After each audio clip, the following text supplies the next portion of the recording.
Are you an empath with creative blocks? Here's what's really going on. This is a question that so many empaths ask themselves. What is really going on with me? Why do I have so many creative blocks? Why is it so hard for me to write? Why is it so hard for me to create? Well, the truth is that empaths actually do struggle more with creativity than other people. And even though most empaths don't understand why it's so hard for them to write, they do know that there's something deeper going on than them just putting off the task or not wanting to do it.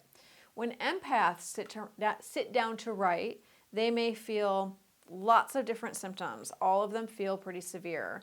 They may feel scared or anxious. They might feel paralyzed, like they actually can't move. They can't write one sentence. A lot of times they feel distracted, and not just slightly distracted, but really, really distracted. Suddenly there's all of these other things they have to do. They can't focus. They can't concentrate. They may even feel drowsy or fall asleep before they start writing or in the act of writing. And the last symptom, they just might feel upset. They might not even have specifics on how they feel. They just feel upset, restless, panicky, anxious, drowsy, all of the above, wrapped into a ball of feeling very upset. But underneath this, they also really still want to write. And I hear this from empaths a lot too, where they say, I've tried to seek help for this, I've tried to seek advice, and when I tell people how I feel when I write, a lot of people say, maybe writing's not for you. Maybe these are signs that you're doing the wrong thing or you're going in the wrong direction. And if writing was for you, you would feel better when you sat down to write. You would feel like you were having fun or you were enjoying the process. So a lot of empaths get worried because they say, I really feel like I do want to write. I do want to be a writer. I know I have stories inside of me. It's just when I sit down, it's so hard and it feels so dreadful and I'm full of so much fear that it's really unpleasant. But I don't think that means that I'm not supposed to be a writer. So those people are right. The empaths who know they are supposed to be a writer, they're right. You are supposed to be a writer. You are supposed to be writing. You are called in that direction for a reason, for a purpose. The symptoms you're having are not indicators that you're doing the wrong thing. They are indicators that something deeper is going on within you. And all of these symptoms, they all create a push-pull feeling, right? So consciously, in our conscious mind, we know, I want to write, I want to create, I want to finish my memoir, I want to finish my novel. I'm going to sit down and do that this afternoon or this weekend. But subconsciously, there's a different program running. The subconscious program is, we're not allowed to do that. That's too scary. Stop now. Turn back before it's too late, right? So all of these warning signs and warning signals. And so the conscious mind and the subconscious mind are coming in direct conflict with each other. What happens is that the conscious mind usually doesn't even know this conflict is going on. We're just so focused on, okay, I guess I'm procrastinating, but I really want to get my memoir done. I'm going to sit down and do it this weekend. And then the subconscious mind sees that and goes into damage control. Like, we can't let that happen. Writing is really scary. We have to hold them back. So the subconscious mind comes in and starts to block us and shut us down. It starts to undermine us. It starts to sabotage us. So this is because in childhood, we were given a very clear message that self-expression is not allowed.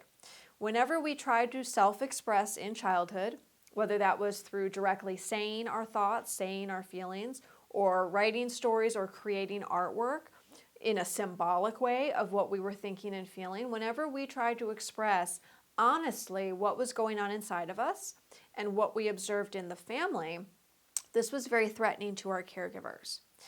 For a lot of different reasons, but this was very threatening is the basic thing going on. And so then the caregiver shamed the child, which was us, mocked the child, diverted the child, or punished the child, right? So we were shamed for it, like, I can't believe you wrote about that. People aren't supposed to write about those things. Or we were made fun of, like, oh, you think that's a good poem. You don't know what you're doing. Or we were diverted, right? Sort of deflected off course. Don't do that. Do this thing instead. Or we were outright punished, right? I don't want you writing about those things. That's, not right, sinful, dirty, shameful, whatever it is. So we were punished for expressing our true thoughts and feelings. Because we were mocked and shamed and punished and diverted, our nervous system learned that self-expression is dangerous. because self-expression equals a withdrawal of love, right? Every time we self-express, our caregiver doesn't like that, something bad happens, they push us away, they distance themselves, they reject us in some way, and they make us feel bad about ourselves. That equals a withdrawal of love. So then we grew into adults who have a fear of self-expression because self-expression is linked to abandonment in our subconscious mind. That's why our subconscious mind is going bonkers when we make plans to sit down and finish our memoir, when we make plans to devote some time from our weekend to our writing or to making art. Our nervous system goes crazy and our subconscious mind says, oh, that's simply not allowed, because then we will be rejected, we will be abandoned, all sorts of bad things will happen to us. So an inner alarm system is triggered every time we try to creatively self-express. Now, there are ways to move past this. It isn't as bad as it sounds. It does feel that bad when it's happening, but there are ways to work with it and to move past it.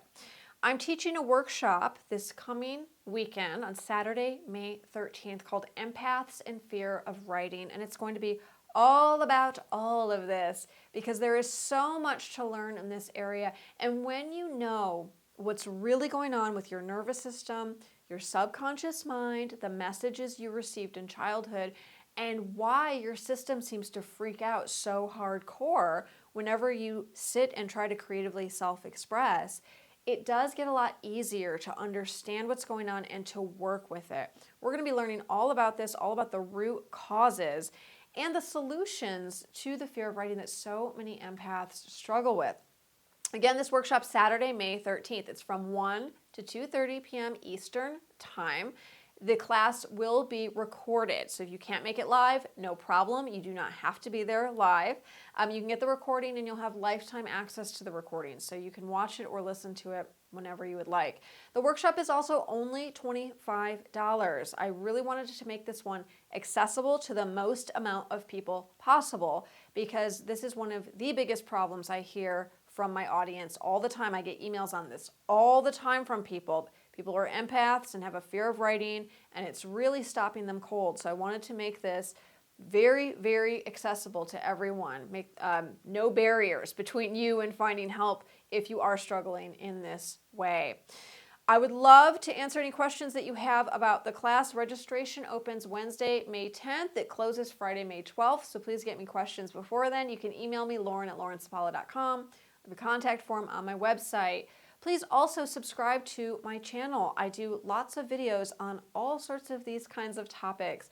Being a highly sensitive person, highly intuitive person, highly creative person, being a writer, an artist, an INFJ or an INFP personality type. If you are any of these things, you will most likely enjoy the videos that I put out on my channel. So please subscribe. Please also subscribe to my newsletter. You get a free book, Firefly Magic Heart-Powered Marketing for highly sensitive writers, and I send out all sorts of stuff on the newsletter all the time as well. Lots of good resources. So please subscribe to the channel, subscribe to the newsletter. Thanks so much for tuning in, everyone, and I hope I see you in this class.